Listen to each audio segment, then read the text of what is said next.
الحمد لله نحمده ونصلي على رسوله الكريم أما بعد فقد قال الله تعالى في القرآن العظيم وفي الفرقان المجيد بعد أعوذ بالله من الشيطان الرجيم بفضل بسم الله الرحمن الرحيم.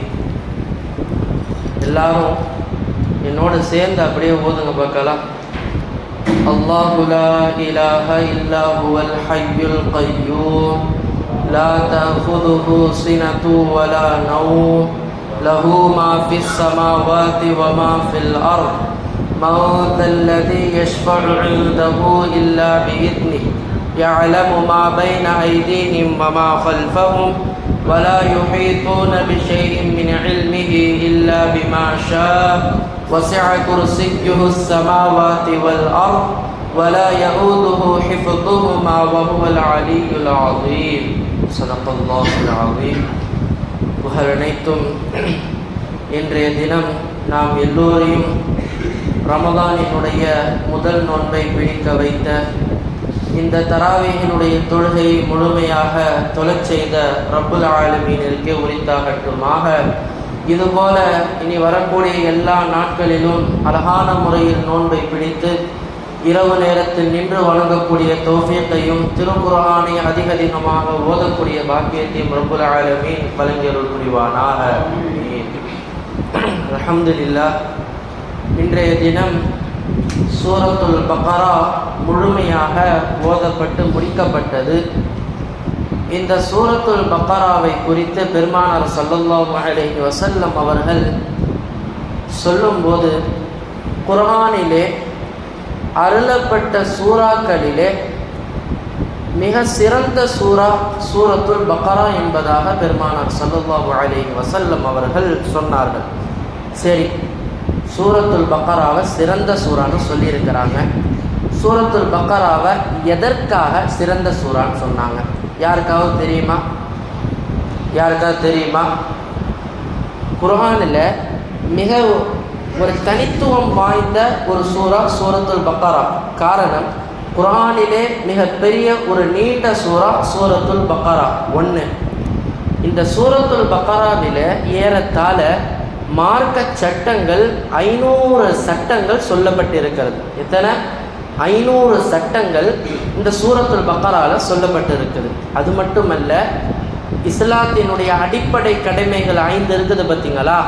அந்த 5 குறித்தும் ஒரே சூறாவில் இறக்கப்பட்டிருக்கிறது என்றால் அது இந்த சூரத்துல் பக்ராவில். இன்னைக்கு ஓதப்பட்ட ஆயத்துகள் அல்லாஹு லா இலாஹ இல்லாஹுவல் ஹய்யுல் கய்யூம் கலிமா வந்துருச்சா? லா இலாஹ இல்லல்லாஹ் கலிமா. ரெண்டாவது அகீமுஸ் ஸலாத்த வ ஆத்துஸ் ஸகா. அல்லாஹ் தொழுகையை சொல்கிறானா? ஏவ சொல்கிறானா? ஸகாத்தை கொடுக்க சொல்கிறானா? இன்னைக்கு அசத்து ஓதுனாங்க வ அத்திம்முல் ஹஜ்ஜ வல் உம்ரத லில்லாஹ். ஹஜ்ஜையும் உம்ராவையும் உங்களுக்கு நாம் கடமையாக்கினோம். ஹஜ்ஜை குறித்தும் ஏவலை ரப்புல் ஆலமீன் இந்த சூரத்தில் தான் பேசுகிறான். அது மட்டுமல்ல, இன்னைக்கு நம்ம நோன்பு பிடிச்சோம் பார்த்தீங்களா?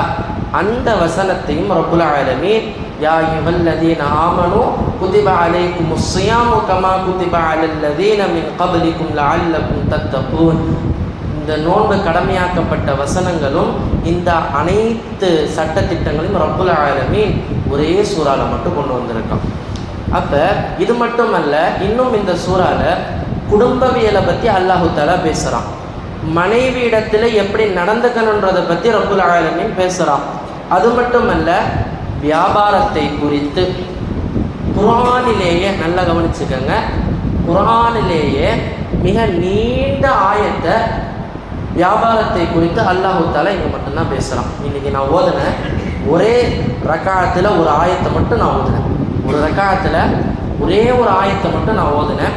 அந்த ஒரு ஆயத்து முழுவதுமாக வியாபாரத்தை குறித்து அல்லாஹு தஆலா ஒரு ஆயத்தில் பேசியிருக்கிறான்னு சொன்னால், இதுதான் பெருமானார் ஸல்லல்லாஹு அலைஹி வஸல்லம் அவர்கள் இந்த சூரத்துல் பக்ராவில் மிகவும் அழகாக சிறந்த சூறாக்களில் சூரத்துல் பக்ரா என்று சொன்னார்கள். இது மட்டுமல்ல, இப்போ நான் உங்கள்கிட்ட கேட்குறேன்ல, குர்ஆனில் ஆயத்துகளில் சிறந்த ஆயத்து எது? யாராவது சொல்லுங்க பார்க்கலாம்.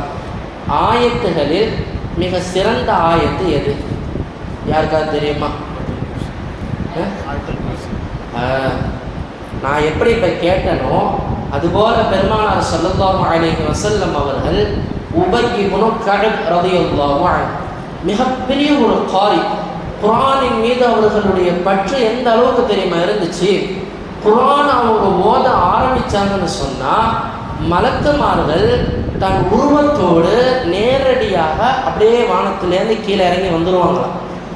இப்படியே இது ஒரு பெரிய ஒரு சம்பவம். அந்த அளவிற்கு உபய் இப்னு கஅப் ரலியல்லாஹு அன்ஹு அவர்கள் இந்த குர்ஆனை அழகாக ஓதக்கூடிய ஒரு காரி. அந்த காரிடத்தில் சோதனைக்காக பெருமானார் ஸல்லல்லாஹு அலைஹி வஸல்லம் கேட்குறாங்க, எப்பா குர்ஆனில் சிறந்த ஆயத்துன்னா நீ எதை சொல்லுவேன்?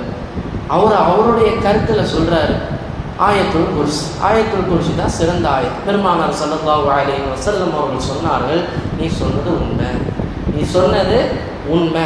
சரி, சிறந்த ஆயத்து ஆயத்துல் குர்சி. எதுக்கு அல்லாஹ் ஆயத்துல் குர்சியை இந்த சிறந்த ஆயத்துன்னு பெருமானார் ஸல்லல்லாஹு அலைஹி வஸல்லம் சொன்னதுக்கு காரணம் என்ன? ஏதாவது காரணம் தெரியுமா?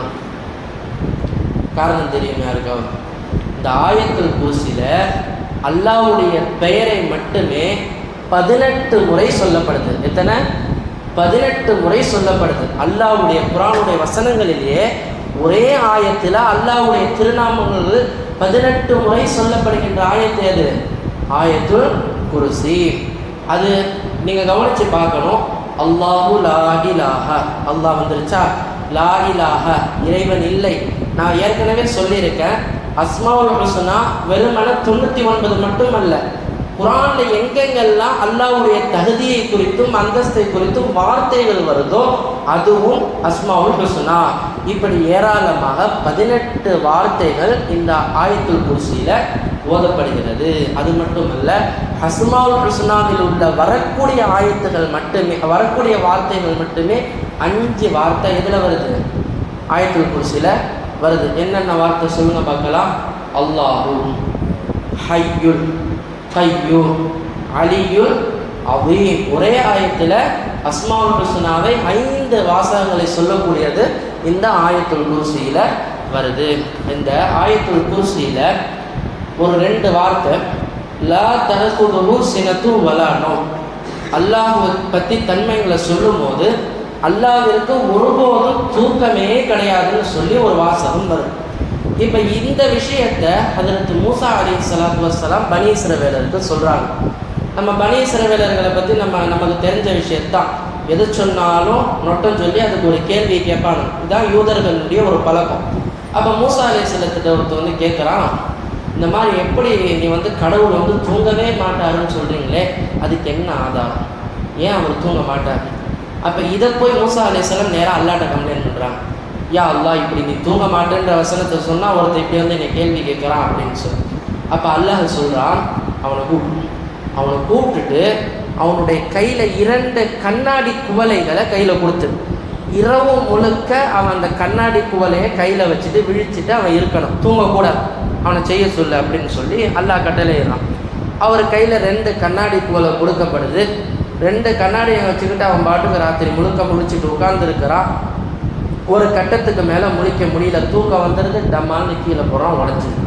அப்போ அல்லாஹ் தஆலா நேரடியாக மூசா அலைஹிஸ்ஸலாத்துக்கு சொல்லி அவனுக்கு புரிய வைக்கிறான், ஒரு கண்ணாடி குவளையை பாதுகாப்பதற்கு கூட இரவு தூக்கம் நமக்கு இந்த கஷ்டத்தை ஏற்படுகின்ற போது இந்த அகிலத்தை படைத்து, இந்த வானங்களை படைத்து, இதில் உள்ள பூமிகளில் உள்ள வஸ்துக்களை படைத்து அதை பார்த்து கொண்டே இருக்கக்கூடிய இந்த இறைவனுக்கு எவ்வாறு தூக்கம் இருக்கும் என்பதாக ரப்புல் ஆலமீன் இந்த லா தஅகுதுஹு சினத்து வலா நௌம் அதை குறித்து மூசா அலைஹிஸ்ஸலாத்து வஸ்ஸலாம் அவர்களுக்கு ஒரு தெளிவை கொடுத்தான் என்றால் இது எவ்வளவு ஒரு அழகான ஒரு விஷயம். இது மட்டுமல்ல, வஸிஅ குர்சிய்யுஹு ஸமாவாத்தி வல் அர்த். இதுக்கு என்ன பொருள் தெரியுமா? அல்லாஹ்வினுடைய குர்ஸ்னா நாற்காலி, அல்லாஹ் உட்காரக்கூடிய அர்ஷ். அதை குறித்து பெருமானார் ஸல்லல்லாஹு அலைஹி வஸல்லம் கேட்குறாங்க, இந்த அர்ஷ் இதை பற்றி யா ரசூலல்லாஹ், அல்லாஹ் எவ்வளோ பெரிய அந்தஸ்து. பெருமானார் ஸல்லல்லாஹு அலைஹி வஸல்லம் அவர்கள் சொன்னார்கள், இந்த அர்ஷினுடைய இந்த இது இருக்குது பார்த்தீங்களா, அர்ஷினுடைய கணம், இதனுடைய மதிப்பீடு வானங்களை விட பூமிகளை விட மிகப்பெரிய ஒரு மதிப்பு. இது ஒட்டுமொத்த வானத்தையும் பூமியையும் எல்லா வஸ்துக்களையும் சுருக்கி ஒரு வளையமாக கொண்டு வந்தால் இந்த அர்ஷுக்கு முன்னால் ஒரு பாலைவனத்தில் சின்னதாக கிடக்கக்கூடிய ஒரு வளையத்தை போன்ற இந்த ஒட்டுமொத்த வானங்களும் பூமியும் ஆகிவிடும். ரப்புல் ஆலமீனுடைய அர்ஷ் இதற்கு உண்டான மதிப்பீடு என்பதாக பெருமானார் ஸல்லல்லாஹு அலைஹி வஸல்லம் அவர்கள் சொன்னார்கள். இன்னைக்கு இந்த ஆயத்துல் குர்சியினுடைய மதிப்பு நமக்கு தெரியலை. தெரியாததுனால என்ன செய்கிறோம்? ஹஸ்ரத், எனக்கு இந்த மாதிரி உடம்பு சரி, எனக்கு இந்த பிரச்சனைக்கு தீர்வே இல்லை, இதுக்கு நான் என்ன பண்ணுறேன் வழி தெரில. சில நபர்கள் கேரளா வரைக்கும் பயணம் பண்ணுறாங்க, சில நபர்கள் எவ்வளோ பணம் காசை கொட்டுறாங்க. ஆனால் இந்த ஆயத்துல் குர்சியினுடைய மதிப்பு ஜின்னுங்களுக்கு ஷைத்தானுக்கு கூட தெரிஞ்சிச்சு, ஜின்னுங்களுக்கு ஷைத்தானுக்கு கூட தெரிஞ்சிருந்தது. சஹாபாக்கள் காலத்தில் அபு அய்யூப் அன்சாரி ரலியல்லாஹு அன்ஹு அவர்களுடைய வீட்டில் ஒரு நாள் இரவு ஒரு திருட வரான். சில நேரம் ஜின்கள் ஷைத்தான் மனித உருவத்திலேயே வரும். ஒரு திருட வரான். வந்தோம் இவர் என்ன பண்ணுறாரு, தப்புன்னு கையில் அடைச்சி பிடிச்சிடுறாரு. பிடிச்சி இந்த மாதிரி அவனை மாட்டி விட போகிற என்ன பண்ண பாருன்னு மிரட்டுறாரு. அதுக்கு அந்த திருட சொல்கிறான், நான் திருந்திட்டேன், சத்தியமாக இதுக்கப்புறம் உங்கள் வீட்டில் நான் திருடவே மாட்டேன் அப்படின்னு சொல்லி வாக்குமூலம் கொடுக்குறான். அப்போ இந்த சஹாபாக்களுக்கு மன்னிப்பு குணம் இருக்கும்ல, உடனே என்ன பண்ணுறாங்க, போ மன்னிச்சு விட்டுறேன் போ அப்படின்னு. மறுநாள் காலையில் சுபூ தொழுகை முடித்த பிறகு பெருமானார் ஸல்லல்லாஹு அலைஹி வஸல்லம் கேட்குறாங்க, நேற்று ராத்திரி யார் வீட்லையாவது திருடர் வந்தாங்களா, என்ன நடந்தது? அப்போ அய்யூப் அன்சாரி ரலியல்லாஹு சொல்கிறாங்க, ஆமாம் என் வீட்டில் திருட வந்தான், இந்த மாதிரி அவனிடத்துல இந்த மாதிரி நான் பிடிச்சேன், அவன் கேட்டதுக்கு இந்த மாதிரி சொன்னால் இப்படி மன்னிச்சு விட்டுட்டேன் அப்படின்னு. பெருமானார் சொல்லாங்க, இன்றைக்கி ராத்திரி திரும்பவும் வருவான், இன்றைக்கி ராத்திரி திரும்பவும் வருவான் அப்படின்னு சொல்கிறாங்க. இவரும் அதே மாதிரி ராத்திரியில் காத்துக்கிட்டு இருக்கிறாரு. திரும்பவும் ஒரு திருட வரான். யார்? நேற்று அதே நபர் வரான். திரும்பவும் ஆளை கையங்குளமாக பிடிக்கிறாங்க. பிடிச்சி மறுபடியும் என்ன பண்ணுறான், இனிமேல் நான் திருடவே மாட்டேன், என்னை மன்னிச்சிடுங்க, இனிமேல் நான் திருடவே மாட்டேன், என்னை மன்னிச்சிடு, என்னை விட்டுடுவோம், வீடு பக்கமே வரமாட்டேன்னு வாக்குமூலம் கொடுக்குறான். திரும்பவும் என்ன பண்ணுறாரு, மன்னிச்சு என்ன பண்ணிடுறாரு, விட்டுடுறாரு. மூணாவது நாள் பெருமானார் ஸல்லல்லாஹு அலைஹி வஸல்லம் திரும்பவும் கேட்குறாங்க, இன்னும் யாரா வந்தாங்க? ஆமாம் வந்தான். என்ன சொன்னான்? இந்த மாதிரி திரும்ப மன்னிப்பு கேட்டான். திரும்பவும் இன்றைக்கி இரவு வருவான், திரும்பவும் இன்றைக்கி இரவு வருவான் அப்படின்னு சொல்கிறாங்க.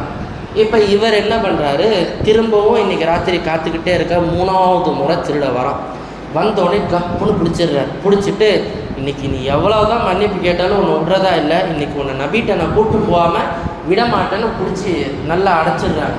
அப்போ அவன் சொல்கிறான், சத்தியமாக இதுக்கப்புறம் நான் திருட மாட்டேன், ஆனால் நான் உனக்கு ஒரு விஷயம் சொல்லித்தரேன். ஆயத்துல் குர்சி என்று சொல்லக்கூடிய இந்த வசனத்தை தினசரி நீ உன் வீட்டில் இரவில் நீ ஓது. இனிமேல் நான் உன் வீட்டுக்கு திருட வரமாட்டேன், இனிமேல் உன் வீட்டு பக்கமே நான் வரமாட்டேன்னு சொல்லி இவன் என்ன பண்ணுறான். சொன்ன உடனே இவருக்கு ஒன்றும் புரியலை. ஒரு திருடனுக்கு எப்படி குர்ஆனுடைய வசனம் சொல்ல தெரியுது அப்படின்னு சொல்லிட்டு இவரும் கம்மன் என்ன பண்ணிடுறாரு, சரி மன்னிச்சு விட்டுறார். மறுநாள் காலையில் பெருமானார் ஸல்லல்லாஹு அலைஹி வஸல்லம் வராங்க. வந்த உடனே என்ன பண்ணி ராத்திரி என்ன நடந்துச்சு, திரும்பவும் வந்தான், அவனை பிடிச்ச. இது மாதிரி இனிமேல் நீ ஆயத்துல் குர்சியை ஓதிட்டு உன்னுடைய வீடை பாதுகாத்துக்கோ, இனிமேல் நான் வரமாட்டேன்னு சொல்லிவிட்டு அவன் போயிட்டான். இப்போ பெருமானார் ஸல்லல்லாஹு அலைஹி வஸல்லம் அவர்கள் சொன்னார்கள், சொன்ன அந்த சொல்லக்கூடியவன் பொய்யன், ஆனால் அவன் சொன்ன விஷயம் உண்மை, அவன் சொன்ன விஷயம் உண்மை. வந்தது வேறு யாரும் இல்லை, ஷைத்தான். வந்தது வேறு யாரும் இல்லை, ஷைத்தான். அப்போ தான் அவருக்கே புரியுது, ஓ நம்ம வீட்டுக்கு 3 நாளாக திருட வந்தது ஷைத்தான் தான்ன்றது அப்போவே புரியுது. அப்போ தான் பெருமானார் ஸல்லல்லாஹு அலைஹி வஸல்லம் அவர்கள் சொன்னார்கள், யார் வீட்டில் ஆயத்துல் குர்சி ஓதப்படுகிறதோ அந்த வீட்டிற்கு ஷைத்தான் அண்ட மாட்டான். ஜின் ஷைத்தான்களை விட்டு பாதுகாப்பு தேடுவதற்கு ஆயத்துல் குர்சியை ஓதுங்கள் என்பதாக பெருமானார் ஸல்லல்லாஹு அலைஹி வஸல்லம் அவர்கள் நமக்கு சொல்லி தந்திருக்கிறார்கள். குர்ஆனை மனனம் செய்த ஹாஃபிதுகளுக்கு அல்லாஹ் கொடுத்த மிகப்பெரிய ஒரு பாக்கியம். நம்ம எல்லாரும் என்ன தெரியுமா செய்யணும், குர்ஆனை சிறந்த ஆயத்தாக இருக்க இந்த ஆயத்துல் குர்சியாவது மனப்பாடம் பண்ணிக்கணும். புரியுதுங்களா? எவர் ஒருவர் இந்த ஆயத்துல் குர்சியை ஒவ்வொரு தொழுகைக்கு பிறகும் ஓதுகிறாரோ, தொழுகைக்கு பிறகு ஓதுகிறாரோ, பெருமானார் ஸல்லல்லாஹு அலைஹி வஸல்லம் அவர்கள் சொன்னார்கள், அவர்கள் சொர்க்கம் செல்வதற்கு மௌத்தை தவிர வேறு எந்த ஒரு தடையும் இல்லை. அப்படின்னா என்ன அர்த்தம், இரவுல ஒருத்தர் ஓதிட்டு படுக்கிறாரு, மௌத்தாயிடுறாரு, சொர்க்கம். ஃபஜரில் ஒருத்தர் ஓதிட்டு அடுத்த வேலைக்கு ஏதோ போகிறாரு, மௌத்தாயிடுறாரு, சொர்க்கம். அதே போல் லொஹருக்கு ஒருத்தர் ஓதுறாரு, அசருக்குள்ளே மௌத்தாயிடுறாருன்னா அவருக்கு சொர்க்கம். இது நான் சொன்ன வார்த்தை அல்ல, பெருமானார் ஸல்லல்லாஹு அலைஹி வஸல்லம் அவர்கள் சொன்ன வார்த்தை. அப்படிப்பட்ட ஒரு அழகான ஒரு ஆயத்தை இந்த சூரத்துல் பக்ராவில் தான் அல்லாஹ் தஆலா வைத்திருக்கிறான். இன்னும் ஏராளமான விஷயங்கள் சொல்லிக்கிட்டே போகிற நேரம் பத்தாது. எனவே வாழக்கூடிய வாழ்க்கையிலே இந்த ஆயத்துல் குர்சியை ஓதி இந்த பக்ராவை முழுவதுமாக எப்படியாவது புரிந்து உணர்ந்து அதை ஓதுவதற்குண்டான தௌஃபீக்கை அல்லாஹ் உங்களுக்கும் எனக்கும் வழங்கி அருள் புரிவானாக. வாஹிரு தஅவானா அல்ஹம்துலில்லாஹி ரப்பில் ஆலமீன். நோன்பினுடைய நியத்தை சொல்லி கொடுத்துட்றேன்.